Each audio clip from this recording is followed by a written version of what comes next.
এজন্য বিশ্বনবী বলতেন আসাদুহুম ফি আমরিল্লাহি ওমর, আমার দ্বীনের ব্যাপারে সবচেয়ে কঠোর ওমর। বিশ্বনবী বলতেন আমার পরে কোনো নবী নাই, কোনো রাসূল নাই, তবে আমার পরে যদি কেউ নবী হতো আমার ওমর নবী হয়ে যেত। সুবহানাল্লাহ।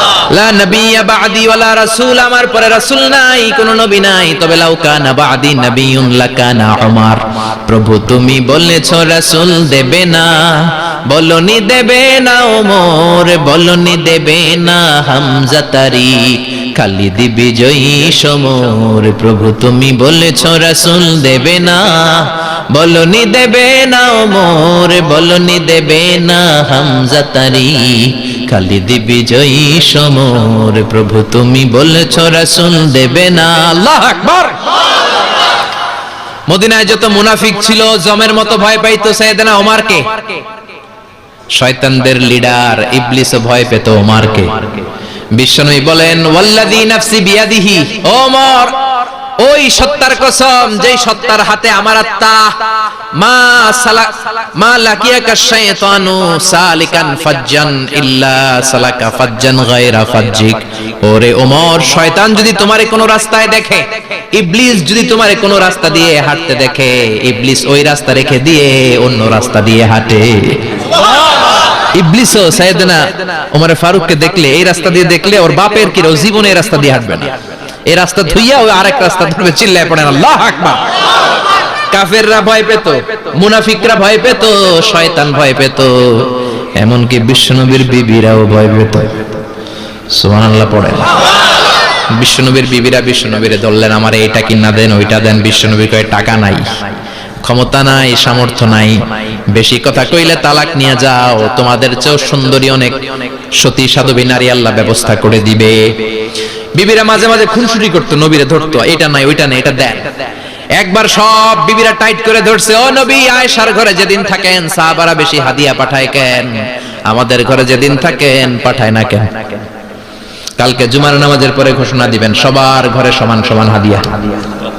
নবী কয় আমি হাইতান্ন। ও মিয়া, কে হাদিয়া দিবে, কটুক দিবে, এটা কি ইমাম সাহেবের কাজ? ইমাম সাহেবের বাসায় কে কোন দিন কি খাওয়াবে, কি গিফট দিবে, এটা তো কে যে গিফট দিবে তার ব্যাপার।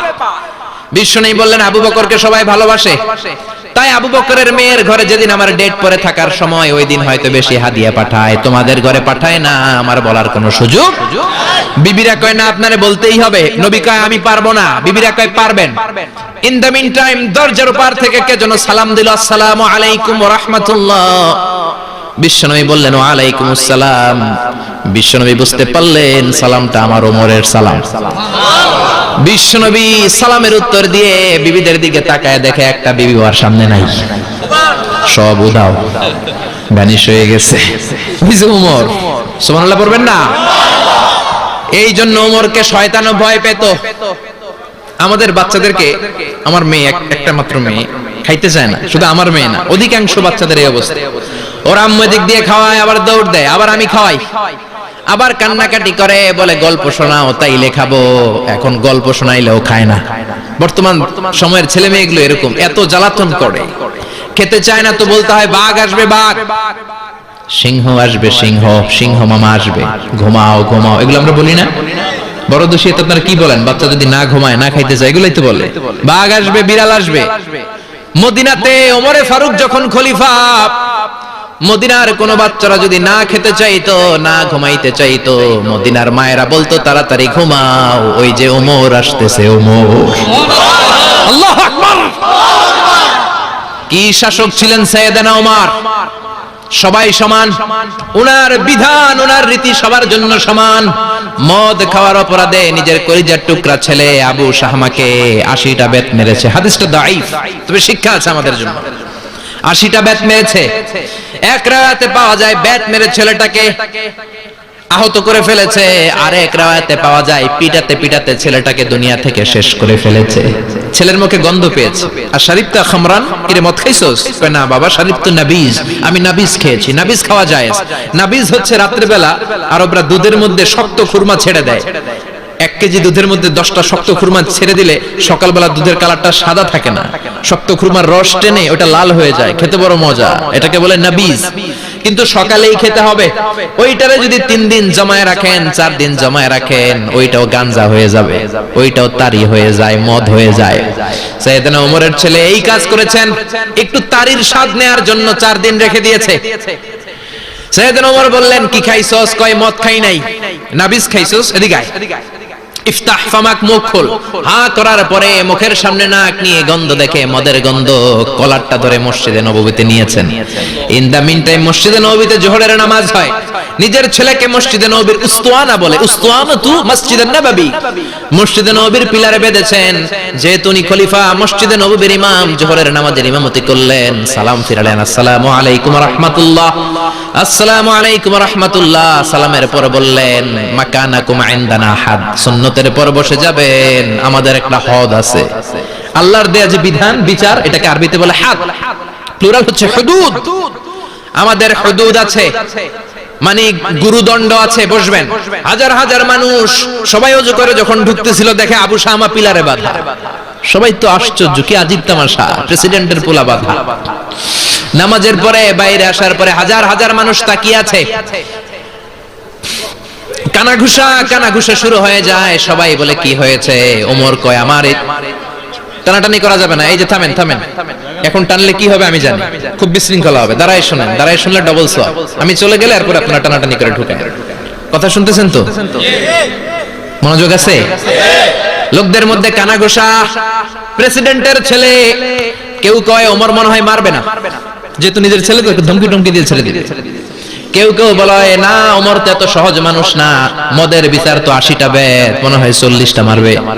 কেউ কয় না, 80টাই মারবে। ওমর চেয়ারে বসে জল্লাদরে ডাকলেন, বললেন, ইবদা বিসমিল্লাহ, নে চাবুক শুরু কর।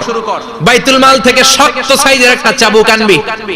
জল্লাদ চাবুক এনে দাঁড়ালেন। ওমর বললেন, ইবদা বিসমিল্লাহ, শুরু কর। জল্লাদ মারতে শুরু করেছে। ওয়াহিদ, ইতনাইন, তালাতা, 3টা মারার পরে এক থাপ্পড় মেরে জল্লাদকে 3 হাত দূরে ফেলে দিলেন। ধমক দিয়ে বললেন, তুই চাবুক মারস নাকি চাকরি বাঁচাস? আসলে জল্লাদ কিন্তু আস্তে মারে নাই, দেহের যত জোর ছিল জোর দিয়ে মেরেছে, কিন্তু ওমরের পছন্দ হয় নাই। ওমর বলে, আইন্দাকা তালাতা আইন্দে ওয়াহিদ, তোর হিসাবে চাবুক মারা হয়েছে 3টা, আমি ওমরের হিসাবে মায়ের হয়েছে 1টা। চাবুক আমার হাতে দে, আমি 2 নাম্বার থেকে শুরু করি। ওমরে ফারুক 2 নাম্বার শুরু করলেন। 2, 3, এক একটা চাবুক মারে, ছুপ ছুপ করে চামড়া ছিলে, রক্তগুলো মসজিদে নববীর বারান্দার পিলারের মধ্যে লাগে। ওমরের চেয়ে শক্তিশালী দ্বিতীয় কোন পুরুষ মদিনার জমিনে ছিল নাকি? ওমরের হাতের মাইর। ছেলেটা চিৎকার দিয়ে বলে, বাবা, ও আব্বা, আর মদ খাবো না, ছেড়ে দেন, আর খাবো না। মদ তো আমি খাই নাই, আমি খেয়েছি নাবিজ, 3-4 দিন রাখার কারণে একটু মাতলামি হয়েছে আমার। আব্বা, এবারের জন্য ছেড়ে দেন, আর খাবো না। ওমরের কঠোর হৃদয়ে কোনো দয়া মায়া আসে না, মারতে লাগলেন। এবার আবু শাহামার মা, ওমরের বউ, পায়ের মধ্যে ওমরের পায়ে পড়ে ডেকে বলে, ওমর, আমার কলিজার টুকরা ছেলেটারে মারিস না। 30টা বাড়ি মারা হয়েছে, আর বাকি 50টা বাড়ির জন্য এক একটা চাবুকের বিনিময়ে আমি এক একটা উট আল্লাহর রাস্তায় সদকা করব রে ওমর। সাইয়েদনা ওমর বলে, আরে নিয়ে যাও। আবু শাহামার মা উট দিয়ে আল্লাহর জাইন, চাবুকের বাড়ি থেকে একটা বাড়িও কমানো যাবে না, 80টা বাড়ি দেয়া পর্যন্ত পৃথিবীর কোন শক্তি আবু শাহামারে আমার হাত থেকে ছুটাতে পারবে না। আবু শাহামার মা কাঁদতে লাগলো।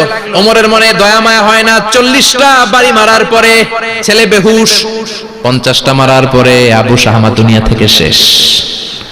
সবাই নিস্তব্ধ, নীরবতা, পিন ড্রপ সাইলেন্স, পিন পতন নীরবতা। রাগে তখনও গড়গড় করছে ওমর। সাইয়েদনা ওমর বললেন, গোসল দে, জানাজা দে, কবর দে। কবর দেওয়ার পরে ওই কবরের উপর 51 নাম্বার থেকে মারা শুরু করলেন। 52, 53, 60টা, 70টা, 80টা চাবুকের বাড়ি কবরের মধ্যে, বিশাল বিশাল বড় বড় বাড়ি মেরে আঘাত করে আল্লাহরে ডেকে বললেন, আল্লাহ, আমার ছেলে হওয়ার কারণে, প্রেসিডেন্টের ছেলে হওয়ার কারণে আমি পার্সিয়ালিটি করি নাই, একটা চাবুকের বাড়িও কম দেই নাই। কিয়ামতের দিন তুমি আমারে জালিমদের কাতারে দাঁড় করাতে পারবা না। আল্লাহু আকবার।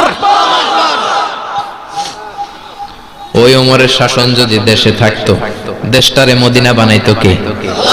এখন রিকশাওয়ালার পোলার জন্য এক নিয়ম, প্রধানমন্ত্রীর পোলার জন্য আরেক নিয়ম,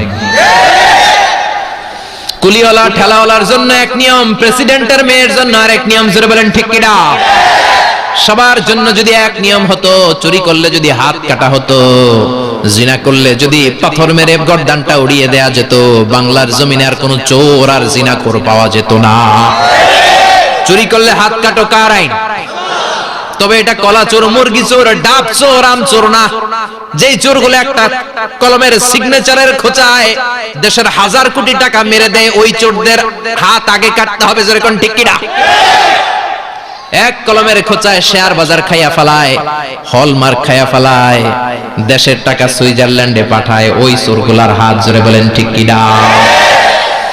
এজন্য বিশ্বনবী বলতেন আসাদুহুম ফি আমরিল্লাহি উমর। আল্লাহর দ্বীন বাস্তবায়নে সবচেয়ে কঠোর সাহাবী ছিলেন ওমর। আবু বকর ছিলেন নরম, ওমরের মেজাজকে গরম বানাইছে কে? এই জন্য ইসলামের মধ্যে যেমনি সহনশীলতা আছে, আবার ইসলামের মধ্যে বিদ্রোহ আছে না নাই? অন্যায় দেখলে থামিয়ে দেওয়ার দরকার আছে না নাই?